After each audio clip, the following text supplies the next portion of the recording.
अभी मैं गांधी जी की एक उनकी जीवनी पढ़ रहा था, तो उनने कहा कि मेरी माँ पढ़ी लिखी नहीं थी। ज़्यादा पढ़ी लिखी है ना, जैसे अब स्कूल में उस समय के समय में जो पढ़ी लिखी, उन्होंने कहा।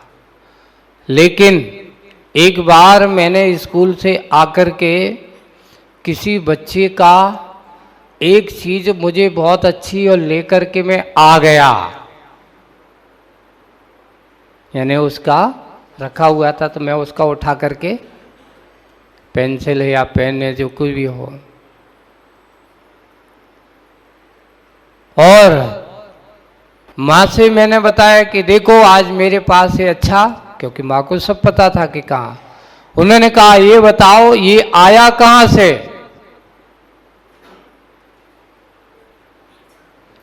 तो अब बताना पड़ेगा, अब बताना पड़ेगा आया कहाँ से, तो कितना छुपाना पड़ेगा। अभी कहेंगे कि मैं अपने क्लास के एक बच्चे का उठा करके चोरी करके लाया हूँ, तो अभी क्या पड़ेगी, मार पड़ेगी। तो उसने कहा माँ इसको, अब उसको छुपाने के लिए कहा नहीं झूठ मत बोलना, अगर झूठ बोलने की कोशिश की, छुपाने की कोशिश मत करना, कहाँ से आया है, क्योंकि तुम्हारा चेहरा बता रहा है कि तुम कुछ गड़बड़ करके आए हो। मुझे पता है, वो कहती हैं मेरी माँ मुझे मेरे चेहरे को देखकर, मेरे हाव भाव को देखकर, मेरे छुपे हुए परिणाम को, और उन्होंने गाल पर एक चांटा मारा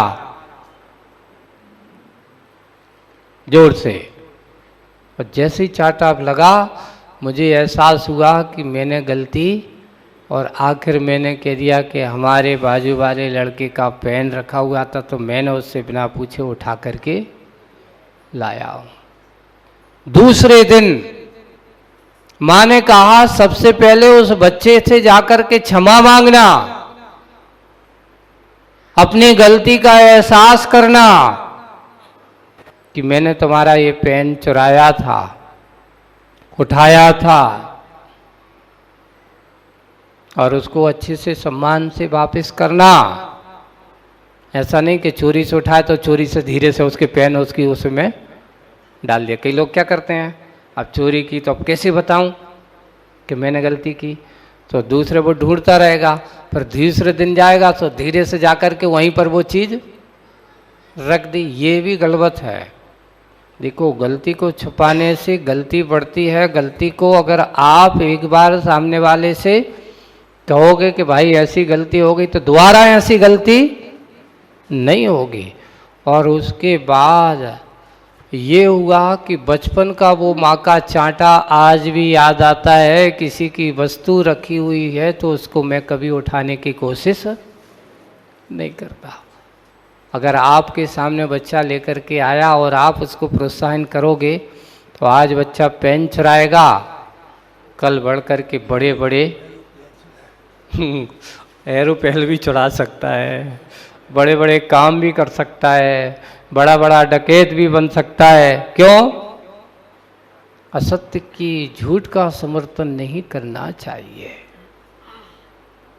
लोक व्यवहार में भी यही होता है। आज वर्तमान में राजनीतिक क्षेत्रों पर देखते हैं, वर्तमान की परिस्थितियों को देखते हैं, तो सत्य का बढ़ावा हो रहा है कि असत्य का बढ़ावा हो रहा है। बोले कि आज के समय में जो जितना झूठा आदमी को बुद्धू बना सके, है ना, जो जितना झूठ फैला सके, उसको ही अच्छा माना जाएगा। क्यों? क्योंकि उनको तो जनता को जुटाने के लिए कुछ ना कुछ मुद्दा चाहिए। ऐसे ही आजकल समाज की दशाएं भी होती चली जा रही हैं। भगवान की वाणी को फैलाने के लिए, अच्छी बात को फैलाने के लिए आदमी को कितना पसीना बहाना पड़ता है, तब लोग सुन पाते हैं। और अभी देखो किसी के बारे में कुछ बोल दो, अभी ऐसा व्यूवर्स हो जाएंगे, इतने लोग देखने वाले हो जाएंगे। आज वहां पर फलाने महाराज ने ये कहा, फलाने व्यक्ति ने ये कहा, उसको नहीं देखेंगे। लोग असत्य को बड़े चाव से सुनते हैं, सत्य को चाव से नहीं सुनते। बंधुओं, यही है संसार की दशा है। आज के आदमी को अच्छा नहीं लगता, बुरा अच्छा लगने लगा। समझ लेना, जब तुम्हें असत्य अच्छे लगने लगे तो हम सत्य धर्म से कोसों दूर हैं। यहाँ कहा गया, कठिन वचन मत बोल, पर निंदा और झूठ तज। इसको सुनो। किसको सुनना है? पर की निंदा सुनने में हमें आनंद आता है। दूसरा अगर बुराई कर रहा है तो हम और उसको अच्छे से फॉरवर्ड करेंगे, 4 आदमियों को और भेजेंगे। आप उस असत्य के संहारक हो गए, प्रचारक बन गए, यानी आप सत्य के प्रचारक नहीं हो।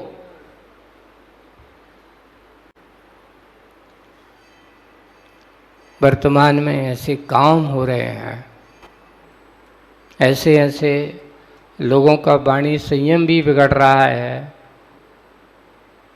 कि क्या बोलना चाहिए, कैसा बोलना चाहिए। महाव्रत हो चाहे अणुव्रती हो, सबसे पहले पूज्य आचार्य भगवान के शब्द है, भाषा समिति किसको कहा गया? ऐसे वचन बोलना जिससे सबको हित मित और प्रिय लगे। ऐसे वचनों को मत बोलो कि पूरा का पूरा आक्रोश का वातावरण बन जाए, दूसरों को उद्वेलित कर दें। कि कभी सत्य की कोटि में नहीं, मैंने तो गुस्से में आकर के जो सही है वो बोला है। आपको बताएं, नीतिकारों ने लिखा, यद्यपि सत्यम लोक विरुद्धम ना करणीयम ना चरणीयम। अगर लोक के विरुद्ध ऐसा सही भी है तो ऐसा सही भी नहीं बोलना। आज ये हो रहा है कि हम भाषा समिति है, वचन व्यवहार है, इसको हम पूरी मर्यादाओं से परे तार कर देते हैं। हमारी भाषा समिति क्या है, आगम क्या है, उसको हमें सुनना चाहिए। साधु के वचन क्या होना चाहिए, ऐसे वचनों का प्रयोग हो जाता है जो साधु वचन नहीं माने जाते। सत्य वचन की बात कर रहे हो तो सत्य वचन की बात करने के पहले हमें असत्य को थोड़ा सा ऐसा ना हो कि हमारे द्वारा कहीं असत्य का समर्थन होता हो। इस बात का हमें विशेष रूप से ध्यान रखना चाहिए। जीवन में बहुत सारे ऐसे क्षण आते हैं, बहुत सारे ऐसे प्रसंग आते हैं जब आपके लिए ऐसी विपरीतताएं आ जाएं। एक मुनिराज के सामने ऐसी विपरीतता आई, देखिए आप। लेकिन जहां प्राणी रक्षा की बात हो, जहां जीव रक्षा की बात हो, किसी प्रकार का किसी के ऊपर आघात ना हो, ऐसे मुनिराज के ऊपर भी एक समस्या आई। ध्यान में बैठे हैं, देखो किसी से कोई लेन देन नहीं, लेकिन आकस्मिक मुसीबत कब कहां किसके ऊपर कैसी आ जाए कोई भरोसा नहीं है। और वो ध्यान में आराम से बैठे हुए हैं, अपने आत्म ध्यान कर रहे हैं। तो करते करते समय उसी समय क्या हुआ कि एक गाय दौड़ी दौड़ी आ रही है ना, भागी भागी आ रही है। वो कहीं ना कहीं से मुसीबत से मारी है और वो गाय की एक कसाई के चंगुल से भाग करके आ रही है। मुनिराज ने देखा और देख करके सहज दृष्टि से बैठे बैठे देखा, देख करके वो चली गई अपनी दिशा में अपने प्राण बचाने के लिए। तभी पीछे से एक व्यक्ति हाथ में अच्छा पहना सा अस्त्र लिए हुए भागता आ रहा है, भागता आ रहा है, और उसकी आंखों से ओझल वो गायब हो गई। अब वो आकर के साधु महाराज के पास खड़ा हो गया। क्यों बाबा जी? अब देखिए, मुनि महाराज हैं। मुनि महाराज के कौन से महाव्रत होता है? सत्य महाव्रत होता है ना? मुनि महाराज, आपने बाबा जी, आपने यहां से कोई गाय देखी? ओ, अब महाराज कहते समझ गए, ये तो कसाई है, ये तो पकड़ेगा, मारेगा। अब क्या करना चाहिए? सत्य महाव्रत का पालन करूं कि अहिंसा महाव्रत का पालन करूं? बताओ, सत्य महाव्रत किसके लिए है? बोले कि अहिंसा धर्म की रक्षा के लिए। अगर मैं अभी इससे कहता हूं कि हाँ यहां गई है, तो अभी जाएगा और पकड़ के आएगा, वो उस जीव का क्या करेगा? मार देगा। तो ये बताओ, ये मेरा सत्य धर्म चलेगा? नहीं। महाराज को कुछ समझ में नहीं आया और महाराज तत्काल खड़े हो गए। बैठे थे तो अब क्या हो गए? उसने फिर से दूसरी बार पूछा। वो सोच रहा होगा कि महाराज डर गए होंगे मेरे देख करके, कहीं ऐसा। महाराज खड़े, महाराज कहाँ जा रहे हो? बताओ, यहां से तुमने कोई गाय देखी? तो महाराज बड़े अच्छे से कहते, भैया मैं जब से खड़ा हूं तब से मैंने कोई गाय नहीं देखी।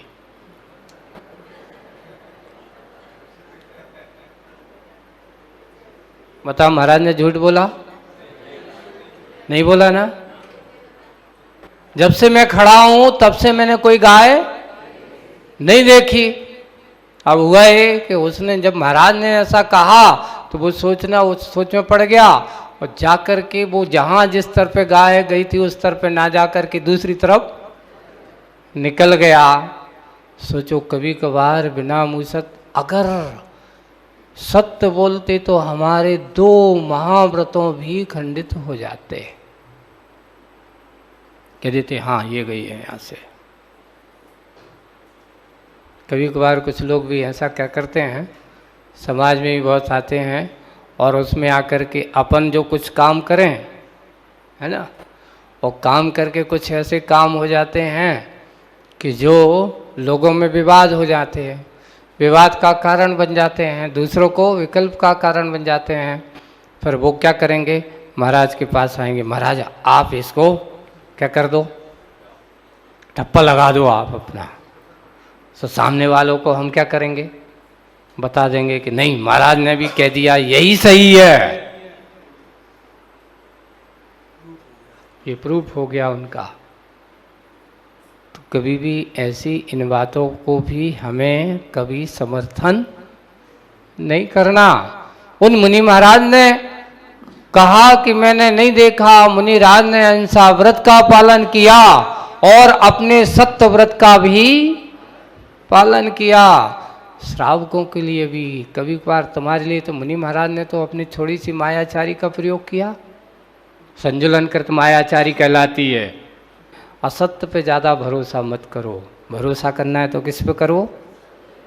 सत्य पर भरोसा करने वाला ही सही अच्छी आराधना करने वाला है। चंदन का स्वभाव है, जितना घिसोगे उतनी और सुगंध बढ़ेगी। ऐसे अकेला चंदन रखा रहेगा तो महक नहीं होती, है ना। चंदन को क्या करोगे? जितना जितना आप घर्षण करोगे उतनी उतनी और उसका सुगंध बढ़ती है। वो कभी घर्षण से, संघर्षण से कभी पीछे हटने वाला नहीं। वैसे ही सत्यवादी चंदन की तरह होता है, जितना जितना घिसोगे उसकी सुगंध और उतनी कैसी होगी? बढ़ती चली जाएगी। किसी ने पूछा चंदन को जलाओ तो भी सुगंध नहीं छोड़ता, चंदन को काटो तो भी वो अपनी सुगंध, अरे यहाँ तक कि जो काटने वाला है उसको भी सुगंधित कर देता है। इसलिए सत्यवादी उस चंदन की तरह है कि जिसके अंदर की सुगंध हमेशा फैलती रहती है। हम ऐसे ही सत्य को स्वीकार करने की कोशिश करें। असत्य को फैलाव जहाँ होगा, चिंता मत करो, असत्य का समय ज़्यादा नहीं होता, अन्यायी का समय ज़्यादा नहीं होता। स्वमेव समय अपने आप उनका परिचय करा देता है। इसलिए ज़्यादा किसी के ऊपर आरोप प्रत्यारोप लगाना और किसी को ऐसा कहना, ये हमारी और अपने आप की प्रामाणिकता को क्या करना, कमज़ोर करना है।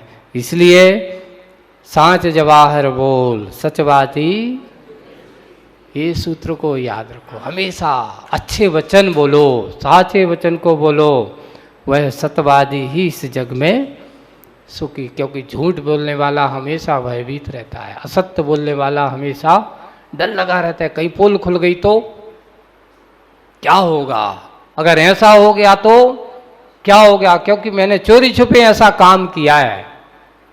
और सत्यवादी कहता है कि क्या खुलेगा, क्या करेंगे, मेरे पास कुछ भी छुपाने का कुछ है ही नहीं है, जो है सब कुछ सामने। इसलिए हमारे मुनिराज भी निडर होते हैं, निर्भीक होते हैं, उन्हें किसी प्रकार का कोई डर नहीं होता।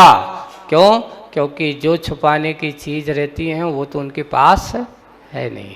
ये संसार जो है पूरा का पूरा यही है। सत्य के स्वरूप को समझने वाले वे सोचते हैं संसार की जितनी भी वस्तुएं हैं वे सब दांत के बाती हैं, आज आई हैं कल चली जाएंगी, ये मेरा शाश्वत स्वरूप नहीं है। एक क्या नाम, अपने गुना के एक मिश्री लाल जी ने एक बहुत अच्छी पंक्ति लिया है, जल रहा जो असत्य है, देख रहा जो सत्य है, जल रहा असत्य है ना। रहंत नाम सत्य है, सिद्ध नाम, बहुत अच्छी पंक्तियाँ हैं।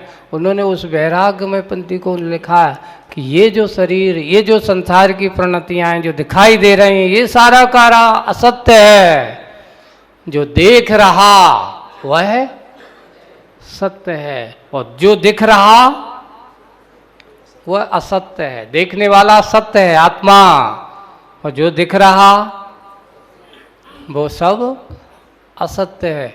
असत्य में मत फंसो, सत्य का दर्शन करो, यही आत्मदर्शन की क्रिया होगी। हम सब ऐसे आत्मदर्शन की क्रिया में आने की कोशिश करें। इसी भावना के साथ बोलिए परम पूज्य आचार्य गुरुवर श्री विद्यासागर जी महाराज।